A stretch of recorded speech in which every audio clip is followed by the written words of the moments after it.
के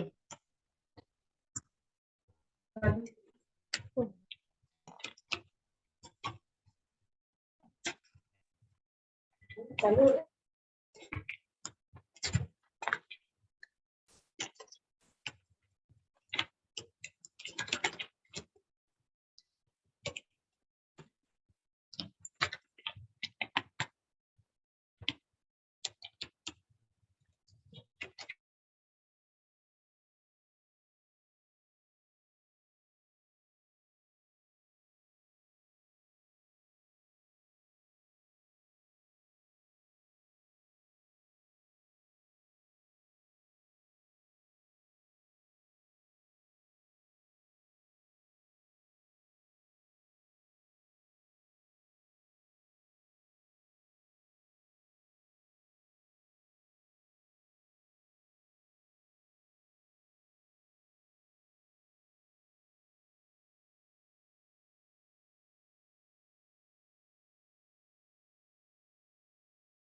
Good afternoon, everyone.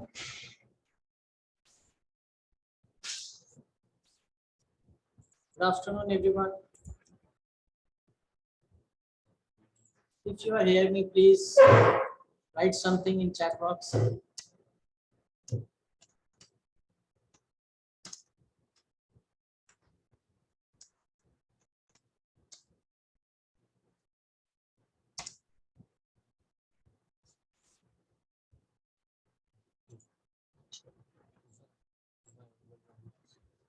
So, I'm audible. I am audible for you. क्या आप मेरी आवाज सुन रहे हैं?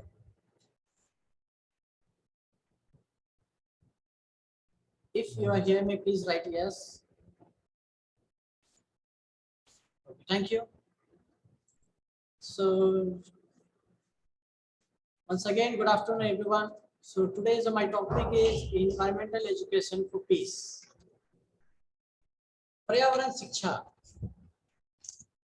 तो आज का मेरा विषय है पर्यावरण शिक्षा से संबंधित कुछ महत्वपूर्ण बातें। आप सभी जानते हैं कि पर्यावरण ये हमारे जीवन का एक मुख्य भाग है, एक ऐसा भाग जो सभी इसके अंतर्गत ही जीवित रहते हैं, चाहे वो मनुष्य हो, चाहे वह किसी भी वर्ग का प्राणी हो, चाहे जलचर हो, नभचर हो या उभयचर हो। सभी लोग इस पर्यावरण के अंतर्गत ही अपना जीवन यापन करते हैं। तो आज का मुख्य विषय है इन्वायरमेंटल एजुकेशन फॉर पीस। तो क्या यह हमारे लिए महत्वपूर्ण है? आज के विषय में, आज के दौर में हम इससे भूलते जा रहे हैं, इससे काफी दूर होते जा रहे हैं।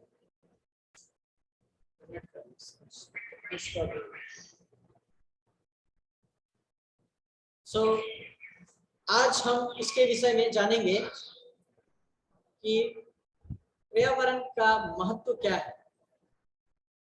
उसकी विशेषता क्या है। तो पर्यावरण शिक्षा है क्या और पर्यावरण अर्थ क्या है, इसे हम पहले जान लेते हैं। बीच बीच में मैं कुछ ऐसे एक दो प्रश्न आपसे पूछ सकता हूं, आप इसका उत्तर चैट बॉक्स के अनुसार दीजिएगा। पर्यावरण शिक्षा, पर्यावरण का अर्थ आसपास या पड़ोस, सराउंडिंग से होता है। हमारे इर्द गिर्द जो भी हम देखते हैं, समझते हैं, यही पर्यावरण है। पर्यावरण का मुख्य अर्थ होता है परि प्लस आवरण। परि प्लस आवरण का मिश्रण है, परि प्लस आवरण का मिश्रण है पर्यावरण। अंग्रेजी में पर्यावरण का अर्थ इन्वायरमेंट होता है। इन्वायरमेंट का अर्थ होता है आवृत, इनसर्कल करना, तथा मेंट का अर्थ होता है चारों ओर से घेरना।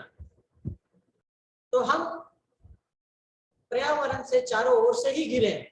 हमारे इर्द गिर्द हम जहां भी जाते हैं, देखते हैं, प्राकृतिक का सौंदर्य रूप जो है हमारे चारों ओर फैला हुआ है और हम इसका लाभ भी उठाते हैं। और ये हमारे जीवन का बहुत ही महत्वपूर्ण भाग है। लेकिन इस महत्वपूर्ण भाग से हम धीरे धीरे धीरे हटते जा रहे हैं और इससे काफी पीछे, इसे हम अपने जीवन का मुख्य अंग नहीं, इससे हम केवल लाभ लेना जानते हैं, लेकिन इससे लाभ देना हम नहीं जानते। तो हमें अपने जीवन में केवल लाभ ही लेना नहीं चाहिए, उसके प्रति हमें सोचना भी चाहिए और इसके प्रति हमें बहुत सारे ऐसे कार्य करने चाहिए जो कि हमारे आने वाले भविष्य के बच्चे उसका सही से लाभ लें। देखो, इस प्रकार जो मानव को चारों ओर से घेरे रहता है, हम मनुष्यों को चारों ओर से घेरे रहता है क्या? प्राकृतिक, पेड़ पौधे, हरियाली या वातावरण। इस पर्यावरण के ही कारण सब कुछ संभव होता है। वर्षा होती है, गर्मी होती है, ठंड होती है। हम इसका उचित लाभ लेते हैं, लेकिन इसके प्रति जो है विशेष रुचि नहीं रखते। सरकार इसके प्रति योजना निकालती है, योजना पे पैसे भी खर्च करती है, लेकिन इस पे विशेष रूप से ध्यान नहीं दिया जाता। केवल बस अपने जरूरत के अनुसार ही लोग इस पे अपना विशेष ध्यान देते हैं, लेकिन इस पे हमें विशेष ध्यान देना चाहिए। हम इस भगदड़ वाली जिंदगी में पर्यावरण को पीछे छोड़ते छोड़ते अपनी ही जिंदगी में विवश हैं। पेड़ लगाना तो दूर, पेड़ को इस तरह से हम काटते हैं कि जैसे उसका कोई मूल्य नहीं। एक पेड़ अपने जीवन में बहुत कुछ देता है। जिस तरह से नदी कभी अपना पानी स्वयं नहीं पीती, जिस तरह से एक नदी अपना पानी स्वयं नहीं पीती, जिस तरह से पेड़ अपना फल स्वयं नहीं खाता और सूर्य के ताप को सहन कर वह हमें छांव प्रदान करता है और हम उसके छांव और फल का आनंद लेते हैं और लाभ लेते हैं, लेकिन उसके प्रति हम विशेष ध्यान नहीं देते। आज भी लोग जो है अपने लाभ के लिए, अपने प्रॉफिट के लिए इसका दमन करते जा रहे हैं। चारों ओर से जो है जंगलों का कटाव हो रहा है, पर्यावरण का नाश हो रहा है, लेकिन हम जो है अपने कार्यों में लगे हैं, अपने दैनिक कार्यों में इस तरह से व्यस्त है क्योंकि हमसे इस पे देखा ही नहीं जाता कि कौन इसका लाभ ले रहा है, कौन इसका हानि पहुंचा रहा है, क्या मतलब है इससे। लेकिन हमें मतलब रखना चाहिए।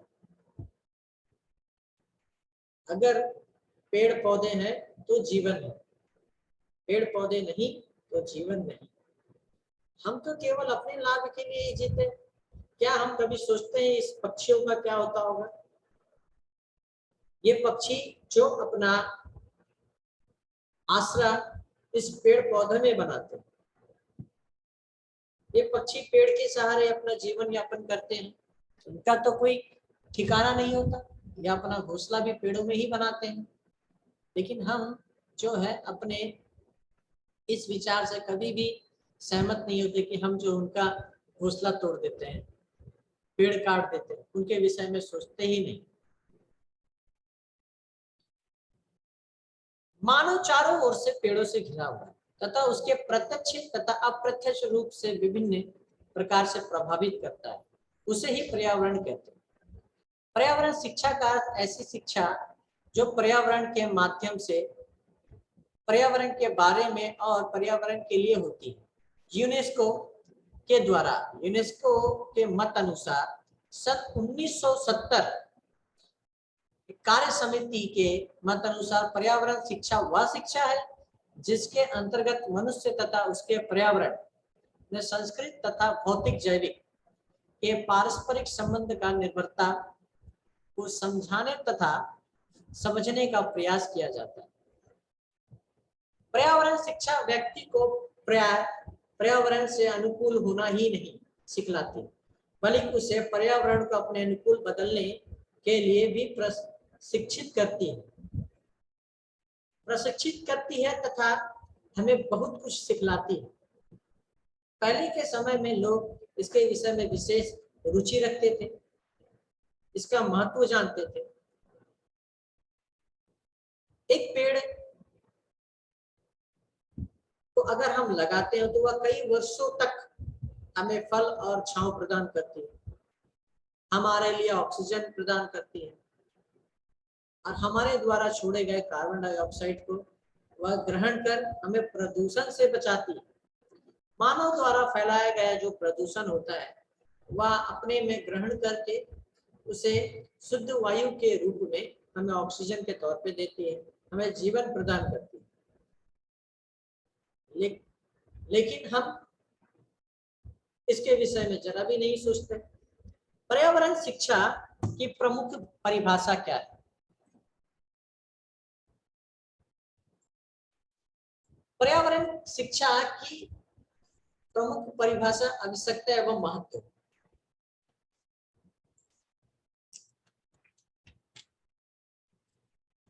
पर्यावरण शिक्षा की प्रमुख परिभाषा एस.सी. चिट्टी बाबू शिक्षा और पर्यावरण के बीच सक्रिय पर्यावरण शिक्षा को जन्म देती है। एस.सी. चिट्टी बाबू के अनुसार, ये पर्यावरण विशेषज्ञ हैं एस.सी. चिट्टी बाबू, जो कि शिक्षा और पर्यावरण के बीच सक्रिय पर्यावरण शिक्षा को जन्म देती। एच.सी. हैवसम के अनुसार, एच.सी. हैवसम के अनुसार पर्यावरण शिक्षा का प्रमुख उद्देश्य अपने उत्तरदायित्व में पर्यावरण के सुरक्षा और प्रबंध के बारे में अग्रसर लाना करवाती है। ऊक तथा हेरन पर्यावरण विशेषज्ञ के अनुसार सन 1971 में पर्यावरण शिक्षा की अधोलिखित विशेषताओं का उल्लेख किया गया है, जैसे कि पर्यावरण शिक्षा समस्या केंद्रित होती है। पर्यावरण जो शिक्षा होती है समस्या केंद्रित होती है। पर्यावरण शिक्षा अतः अनुशासन आयाम पर आधारित है। तीसरा, इनमें मूल्यों अभिव्यक्ति किया जाता है। पर्यावरण शिक्षा से समुदाय का भी अभिविन्यास किया जाता है। पर्यावरण शिक्षा भविष्य की ओर उन्मुख होती है। पर्यावरण शिक्षा भविष्य की ओर उन्मुख होती है, बढ़ती है। हम शिक्षकों का भी एक कर्तव्य होना चाहिए कि हम बच्चे को पर्यावरण के प्रति विशेष रुचि दिलाएं। वह बच्चे भी इसके प्रति विशेष रुचि दिखाएं तथा वह हर अपने इर्द गिर्द जो है विशेषकर पेड़ पौधों का विकास करें और उसे अपने इर्द गिर्द लगाए, ताकि वह जैसे जैसे बढ़े वह पेड़ भी बढ़ता रहेगा और समय अनुसार उसका उचित लाभ भी उन्हें ही मिलेगा और कई लोगों को मिलेगा। पर्यावरण शिक्षा की आवश्यकता एवं महत्व। पर्यावरण शिक्षा से महत्व क्या है और इसकी आवश्यकता क्या है? पर्यावरण की आवश्यकता हमें बहुत ही अधिक है। इसके बिना जीवन निराकार है, कोई आकार नहीं। इसकी आवश्यकता मनुष्य, प्राणी, जो भी जीवित है उसके लिए पर्यावरण बहुत ही महत्वपूर्ण है, क्योंकि इस पर्यावरण के ही अंतर्गत सारा संसार अपने जीवन का संचालन करती है। वर्तमान समस्याओं को देखते हुए, अभी के समय में जो समस्याएं हम देखते हैं, तो पर्यावरण शिक्षा की आवश्यकता पारिवारिक तथा सामाजिक परिस्थितियों में परिवर्तन है। पारिवारिक तथा सामाजिक माने हम इस तरह से अपने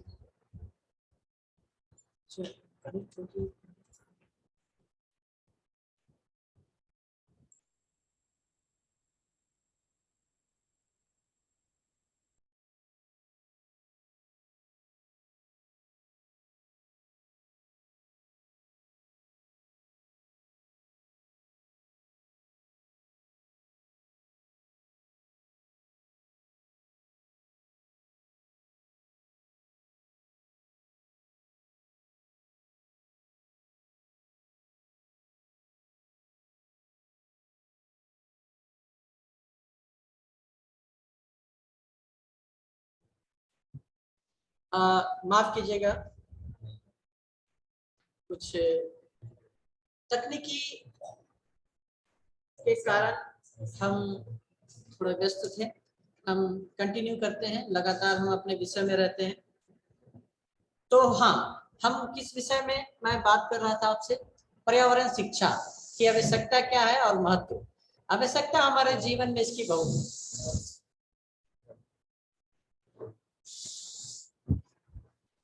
क्या आप मेरी आवाज सुन रहे हैं? अगर मेरी आवाज आपको साफ सुनाई दे रही है तो प्लीज चैट बॉक्स में हाँ लिखिएगा। If you are hear me properly please write yes in the chat box. हाँ, तो पर्यावरण शिक्षा की आवश्यकता ये हमारे जीवन में बहुत महत्वपूर्ण भाग है। इसकी आवश्यकता हर किसी को है, हर एक प्राणी को है जो इस धरती पे है। हर एक प्राणी को जो है यह पर्यावरण ही बचाती है। तो पर्यावरण के अंतर्गत बहुत सारे ऐसे महत्वपूर्ण चीजें हैं जो कि हमें इससे लाभ होता है। जैसे पेड़ पौधों के द्वारा ऑक्सीजन लेना हमें प्राप्त होता है, उसके द्वारा फल, उसके छांव, मानव द्वारा फैलाए गए कार्बन डाइऑक्साइड प्रदूषण, इस सभी को वह स्वयं ग्रहण करती है और हमें स्वच्छ वायु के रूप में ऑक्सीजन देती है। प्राचीन काल में शिक्षा व्यवस्था बालक की शिक्षा की शुरुआत पाठशाला में होती थी। पहले के समय में हम देखते थे, अभी के समय में हम इमारतों, बिल्डिंग, इन सभी में जो है बैठकर पंखे, एसी कूलर का आनंद लेते हुए शिक्षा ग्रहण करते हैं। लेकिन प्राचीन काल में ये सारी सुविधाएं नहीं थी। प्राचीन काल में जो है सभी शिक्षा प्राप्त करते थे बड़े बड़े वृक्ष, जैसे बरगद का वृक्ष, नीम के वृक्ष, पीपल का वृक्ष, ये सभी जो वृक्ष होते हैं ये बड़े ही विशालकाय होते हैं और बहुत ही छांवदार होते हैं और कई वर्षों तक यह वृक्ष रहता है, बड़ा ही उपयोगी है। और ये ऐसे वृक्ष है। अच्छा, उससे पहले मैं आप सभी से एक प्रश्न मैं आप सभी के सामने रखना चाहता हूं कि किन्हीं 3 ऐसे वृक्षों के नाम बताइए जो कि दिन रात जो है हमें ऑक्सीजन प्रदान करती है।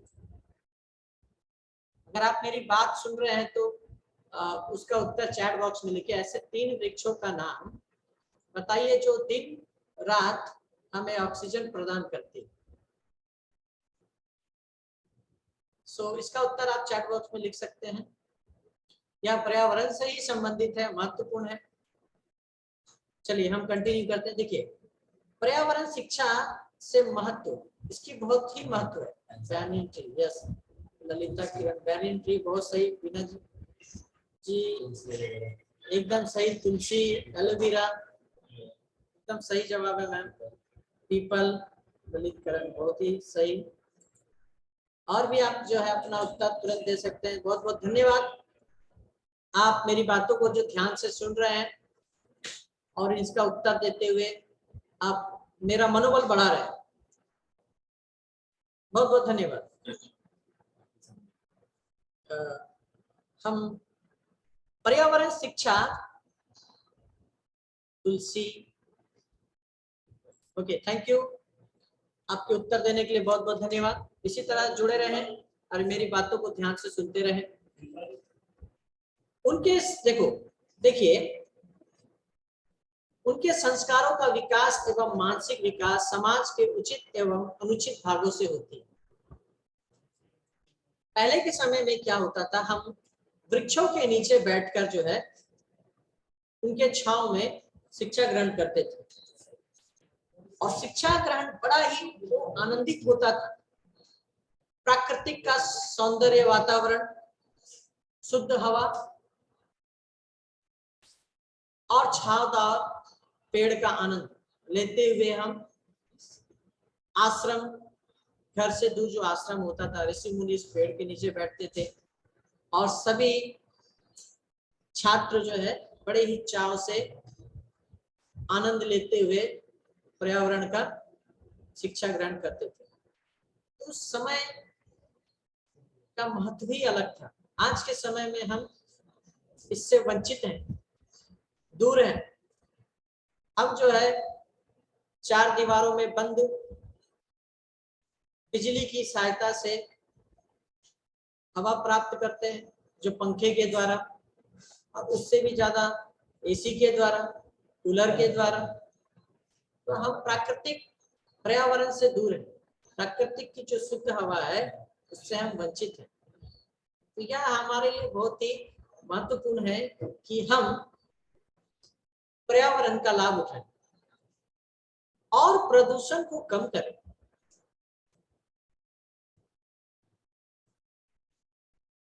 देखिए, पर्यावरण शिक्षा का कार्यक्षेत्र, पर्यावरण शिक्षा का कार्यक्षेत्र, पर्यावरण शिक्षा का कार्यक्षेत्र जो है स्कोप ऑफ एनवायरमेंट एजुकेशन। पर्यावरण शिक्षा कार्यक्षेत्र बहुत ही व्यापक है। मनुष्य एक विशालकाय सृष्टि का निर्माता अथवा संहार करता नहीं है। मैंने मेरा कहने का अर्थ यह है कि हम जो मनुष्य हैं इस वातावरण का संहार करता हम ही अकेले नहीं और निर्माण करता भी हम नहीं है। क्या प्राकृतिक ही सब कुछ करती है। अभी के समय में आपने रिसेंट देखा होगा, कुछ 2019, 20 और 21, तो इस कोरोना काल कोविड के दौरान हमने देखा, कोविड के पहले इतना प्रदूषण पूरे संसार में फैला हुआ था, लेकिन हम इस प्रदूषण पे काबू नहीं पा सके, ना ही हम अपने दैनिक कार्य को रोक सके और ना ही हमने इसके विषय पे सोचा कि पर्यावरण को कैसे साफ रखा जाए। लेकिन प्राकृतिक जो होती है वह अपना कार्य स्वयं करती है, हम उसे ना रोक सकेंगे ना ही उसके प्रति सुधार ला सकते हैं, लेकिन हमने ऐसा कार्य किया नहीं। इस कोविड के दौरान प्राकृतिक ने स्वयं अपना उपचार किया। जिस तरह से मनुष्य अपने तकलीफों का स्वयं निवारण करती है, उसी तरह प्राकृतिक भी स्वयं अपना निवारण करती है, उसका सलूशन खोज लेती है। तो उन्होंने खोजा कोविड के कारण, कोविड से हम लोगों को घर में कैद कर दिया, हम सभी घर में कैद रहे, प्रदूषण कम हुआ, वाहनों का चलना, कंपनी बंद हो गई, उद्योग क्षेत्र में जो है जहां जहां उद्योग प्रदूषण फैलते थे, जहरीले गैस, तरल पदार्थ, दूषित हवा में जो कार्बन डाइऑक्साइड, ये सारे वातावरण को जो दूषित करती थी, इस कोविड के दौरान ये सारे जो है बंद हो गए। आपने ध्यान भी आपने दिया होगा कि वातावरण उस समय कितना सुंदर, स्वच्छ हवा और आसमान भी बड़ा ही खुला खुला रहता था, हवा भी शुद्ध होती थी। हम प्रकृति का उपचार नहीं करते, प्रकृति स्वयं अपना उपचार कर लेती। कोई भी चीज हो, अत्याधिक आधा ज्यादा हो तो उसे कम करने का साधन वह खुद ही खोजती है। देखिए, पर्यावरण शिक्षा का कार्य क्षेत्र, पर्यावरण की निरंतरता, पर्यावरण परिवर्तनशील है तथा पर्यावरण का परिवर्तनशील उनकी निरंतरता के कारण ही होता है। मानविकी क्षेत्र में पर्यावरण का कार्य क्षेत्र, मनुष्य प्राकृतिक से सुख की अनुभूति पाता है। हम जो लोग होते हैं, प्राकृतिक से केवल लाभ, कहाँ से जो है हमें इसका सुख मिले। जैसे कोई भी मनुष्य अत्याधिक गर्मी के कारण जो है कहीं बाहर नहीं निकलता भी है तो अधिक धूप देखकर किसी छांवदार स्थान में रुकता है, उस पेड़ का लाभ लेता है, उसके छांव का लाभ लेता है। वह पेड़ जो है स्वयं धूप खाकर जो है हमें छांव देती है। यह सुख और संतोष मानवीकरण से ही संबंधित है, जो मनुष्य को पर्यावरण से जोड़ती है। विज्ञान एवं प्रौद्योगिकी क्षेत्र में, विज्ञान तथा प्रौद्योगिकी क्षेत्र में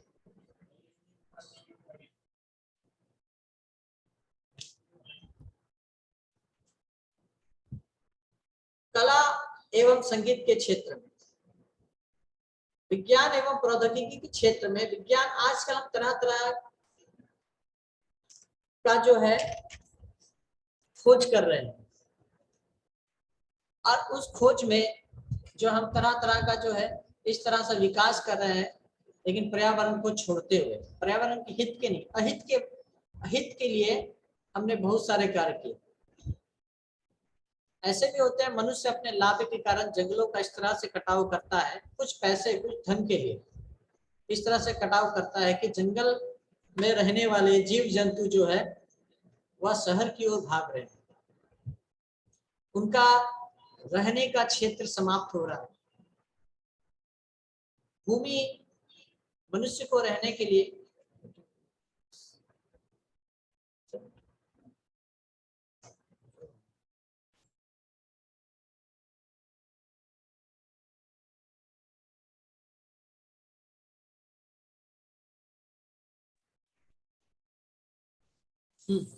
तो विज्ञान तथा प्रौद्योगिकी क्षेत्र में,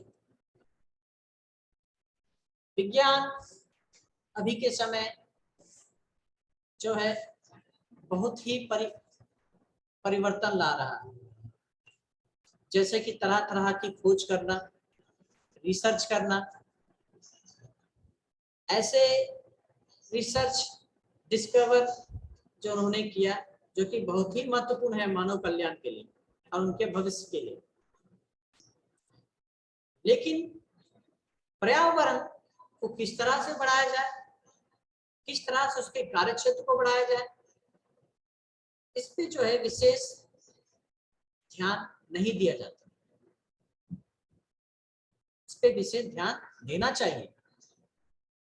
साहित्य के क्षेत्र में हमें शिक्षकों को बच्चों को पर्यावरण के विषय में विशेष रूप से कक्षा में समझाना चाहिए कि पर्यावरण ही मानव कल्याण का एकमात्र मुख्य उद्देश्य है। पर्यावरण है तो यह जीवन है। कला एवं संगीत के क्षेत्र में सामाजिक विज्ञान, कला, संगीत तथा पर्यावरण पर किए गए सर्वेक्षण के आधार पर ये परिणाम प्राप्त हुए हैं। मानव जीवन में पर्यावरण का महत्व ये बहुत ही महत्वपूर्ण है। हमारे जीवन में इसका महत्व बहुत है। इससे हम अपने जीवन को प्रगतिशील बनाते हैं। इसी के अंतर्गत हम बढ़ते फलते फूलते हैं। अब हम आते हैं पर्यावरण शिक्षा के सिद्धांत।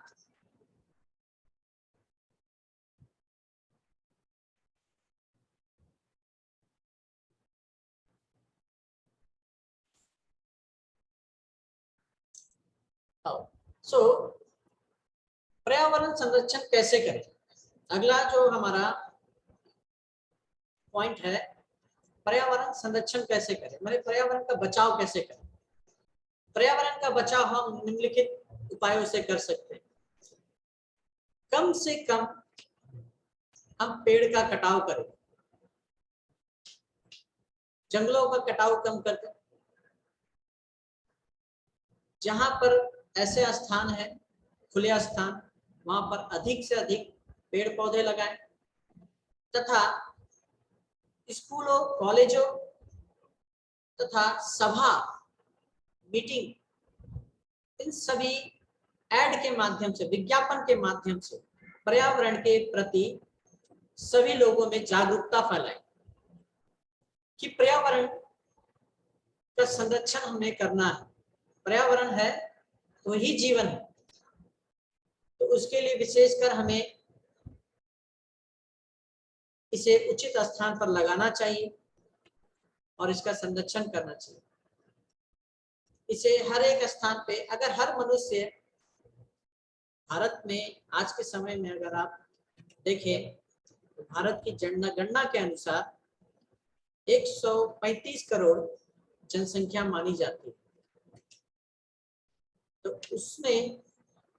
उससे अगर आधी भी जनसंख्या अगर पर्यावरण के विषय में सोचे तो यह प्राकृतिक इतना सुंदर हो जाएगा कि हम इसकी कल्पना कर ही नहीं सकते।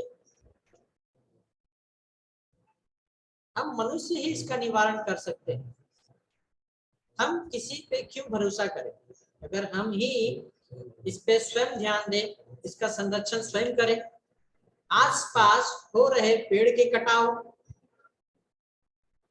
पेड़ के बचाव के लिए हमें एक अभियान चलाना चाहिए। जहां कहीं भी पेड़ काटते हुए दिखाई दे तो पर्यावरण के संरक्षणकर्ताओं को विशेष जानकारी दे कि वह किस कारण जो इसका कटाव कर रहे हैं, इसका उचित कारण है या नहीं। हम उसे रोके काटने से, इसका उचित कारण पूछे। ये हमारी जिम्मेदारी है, यह हमारी प्रकृति है। अपनी प्राकृतिक, अपने पर्यावरण की रक्षा हमें स्वयं करनी। हमारे इर्द गिर्द जितने भी प्रदूषण है या पर्यावरण ही उसे रोकती है। हम अपने घर के इर्द गिर्द चारों ओर सराउंडिंग, चारों ओर से कहीं भी, हाँ, हर पेड़, कुछ एक व्यक्ति अगर एक पेड़ लगा दे, एक व्यक्ति, एक मनुष्य, चाहे स्त्री हो या पुरुष या बच्चे, अगर उस एक पेड़ को हम लगाकर उस पे विशेष रूप से 1 से 2 साल ध्यान दें तो वह पेड़ हमारे ऊपर, जब तक हम जीवित है तब तक वह हम पे ध्यान देते रहे। क्या मेरी बात से आप सहमत हैं? अगर एक पेड़ को अगर हर व्यक्ति लगाए तो उसका ध्यान केवल अगर 1 से 2 साल दिया जाए, उसके बाद जीवन भर वह पेड़ हमारा ध्यान रखेगा। मेरी बात से आप सहमत है तो चैट बॉक्स में हाँ जरूर लिखिएगा। इस तरह से हम संरक्षण कर सकते हैं, अधिक से अधिक पेड़ लगाकर, लोगों में जागरूकता फैलाकर, उन्हें पर्यावरण का महत्व समझाकर। पेड़ पौधे हैं क्या, इसकी विशेष जो है जानकारी उन्हें देकर तथा स्कूल तथा कॉलेजों में पर्यावरण के लिए उन्हें एक विशेष रुचि उनमें उत्पन्न करना, जागरूकता उन्हें मोटिवेट करना, प्रोत्साहन देना। इस तरह से हम पर्यावरण संरक्षण कर सकते हैं। अगला जो है पर्यावरण शिक्षा के सिद्धांत, प्रिंसिपल ऑफ एनवायरमेंटल एजुकेशन।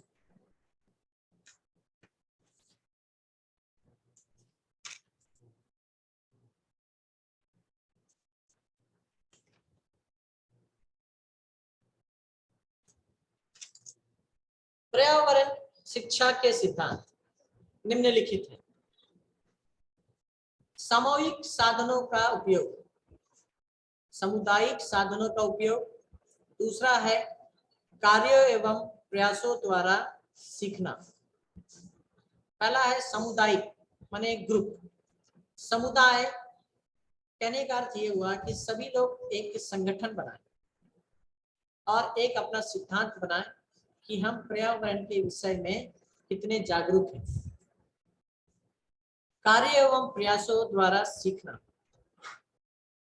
मानसिक क्षितिज का विकास, समाज में प्रत्यक्ष तथा अप्रत्यक्ष के अवसरों का उपयोग, जीवन की वास्तविक परिस्थितियों में रहने के अवसर प्रस्तुत करना, शिक्षार्थियों की रुचि का सीधा प्रयोग। इन सभी सिद्धांतों के अनुसार हम पर्यावरण को बढ़ावा दे सकते हैं और पर्यावरण को बढ़ा सकते हैं। अभी के समय में अगर हम अपने स्कूल या कॉलेजों में बच्चों के प्रति यह रुचि उत्पन्न करें कि विशेषकर हमें पर्यावरण पे विशेष ध्यान देना चाहिए, उसे कटने से बचाना चाहिए, उसका उचित कारण होना चाहिए काटने की। अगर इस तरह से कोई भी उसका दुरुपयोग करता है तो हमें इसे विरोध करना चाहिए और इसके प्रति अभियान चलाना चाहिए। अब देखिए पर्यावरण शिक्षा हेतु जनसंचार एवं तकनीकी उपयोग।